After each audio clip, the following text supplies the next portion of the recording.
Hello guys! Welcome back sa aking YouTube channel. So for today's vlog, another product review na naman ng ating tatalakayin ngayon. And ito nga yung aking isi-share sa inyo. Ito yung Kupo Bar Soap and Kupo Bath Soap. Ito nga pala guys ang kanilang packaging. Itong Kupo Bar Soap guys ay 60 grams. And ito namang Kupo Bath ay 70 grams. Ayan yung kanilang packaging guys. Napaka-cute. And ito nga pala guys ay made in Thailand. And eto nga, i-share ko sa inyo yung kanilang mga ingredients, yung mga nagagawa nila sa ating skin. So, ito talaga yung pinaka-best tandem na dapat yung gamitin every time na kayo ay nag-shower. So, ito na nga guys, umpisahan na natin. Ito muna tayo sa Kupo Bar Soap. Etong Kupo Bar Soap guys ay nakakapag-exfoliate, nakakapag-whiten, and nakakapag-moisturize ng ating skin. Meron nga pala siyang ingredients guys na coffee. So, yung kanyang itsura talaga and amoy, as in coffee talaga guys. So, ipapakita ko sa inyo yung kanyang laman at ang kanyang lalagyanan sa loob. So, ganito siya guys, kapag binuksan nyo, siya ay naka-plastic. And ito nga guys, nabawasan ko na siya dahil ginamit ko na siya at nasa CR. Later, ipapakita ko sa inyo yung ginamit ko dun sa CR.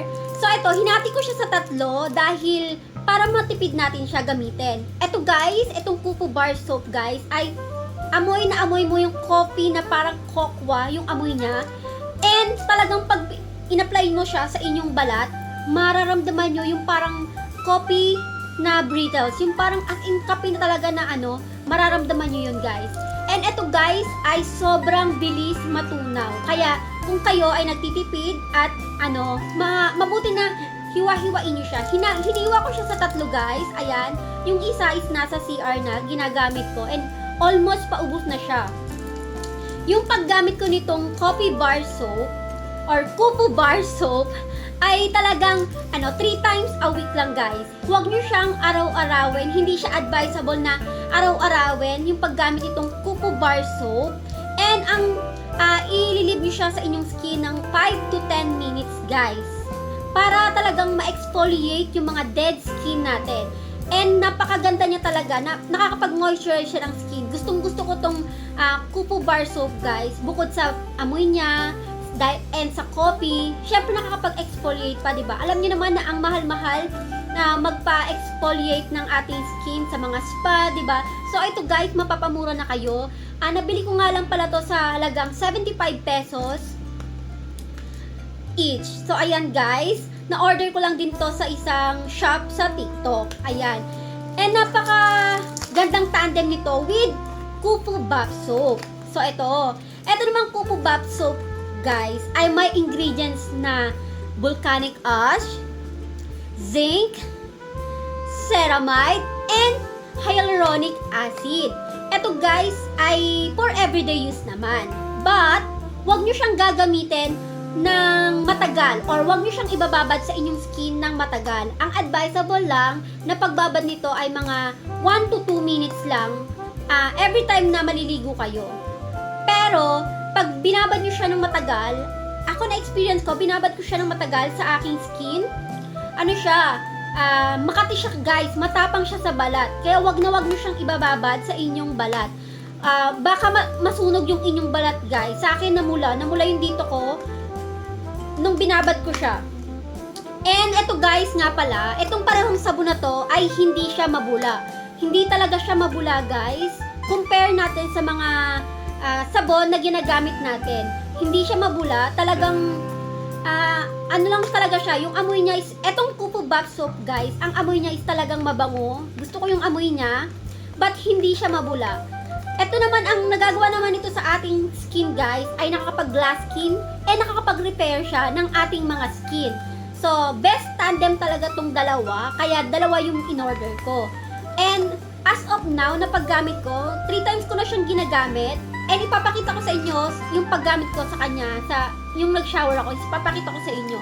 So, ayan guys, ito nga pala yung Kupo Bar and Kupo Bath Soap na na-order ko lang sa TikTok. And ito nga pala guys ay made in Thailand.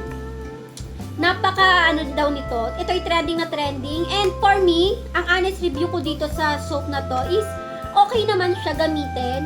But gusto ko kasi yung soap na mabula Gusto ko yung soap na mabula talaga guys sa pag in-apply nyo sa ating balat. Gusto ko yung mabula talaga. Kaya medyo hindi ko siya nagustuhan dahil doon. And yun nga, kapag natatagalan dito sa Kuko Buff is namumula, nangangati yung aking balat. So, I think hindi ko na siya itutuloy-tuloy. Pero if effective naman sa inyo at ang ganda naman ng result, pwede nyo ituloy-tuloy yung paggamit or pwede nyo silang itry. Dahil marami rin talagang bigay ng review dito na napakaganda nga talaga niya sa balat. Talagang nakakapagpaputi siya at nakakapag-moisturize. So, ito talaga ay nakakapag-exfoliate. Sabi nila, yung Kuko Bar. Nakakapag-exfoliate siya. So, yung akin, yung gagamitin ko lang, i-continue kong paggamit itong Kuko Bar Soap, guys. Kasi nagustuhan ko talaga yung pag-exfoliate niya sa aking skin. But itong Kuko Buff Soap, guys, ay hindi ko na siya i-continue kasi natatapangan talaga ako sa kanya at hindi siya mabula. Ito rin naman Kuko Bar, hindi siya mabula. Pero, talagang nakakatuwa yung yung coffee brittles talaga sa skin mo. Mararamdaman mo talaga na parang may mga buo-buo talaga dyan. Pag talagang mag-moisturize and ma-exfoliate talaga. So, gustong-gusto ko tong Kuko Bar Soap. And itong Kuko Buff, guys, ay i-stop ko na siya ang paggamit sa kanya. Kasi hindi ko siya nagustuhan. Masyado siya matapang kapag matagal nyo siyang binababad. So, ito continue ko, ito hindi. Ito yung una kong ginagamit, guys, yung Kuko Bar Soap. Ito yung may coffee na ingredients at talagang ito yung nakaka-exfoliate ng ating mga dead skin, nakaka-brighten ng ating mga scars, mga stretch marks, and everything. So, ito guys, yung una kong ginagamit and pinapalagan ko siya ng mga 3 to 5 minutes sa aking skin. Hindi ko siya masyadong tinatagalan, pero nasa sa inyo kung tatagalan nyo, ayun kasi masyadong mag-dry yung aking skin, guys. And yan, ini-spread ko lang siya. And take note guys napakabilis itong matunaw. Kaya, may tip ako sa inyo para hindi siya agad maubos. After ko ng Kuko Bar, ito naman yung gagamitin ko, yung Kuko Buff Soap, guys. Ito naman ay for everyday use. Pwede nyo siyang gamitin twice a day, basta kung kailan kayo maliligo. And huwag nyo lang siya ibababad ng matagal sa inyong skin. Kasi so, yun lang guys, ang aking mai-share for today's vlog. And pasensya na kung hindi ako active sa pag-upload ng mga bagong content dito sa YouTube. Talagang wala lang talaga ako maisip na content na gagawin. So, yun lang guys. And please, kung hindi pa kayo nakasubscribe sa aking YouTube channel, please don't forget to subscribe. I-click nyo na rin yung notification bell para lagi kayong updated. So, yun lang guys. Thank you for watching.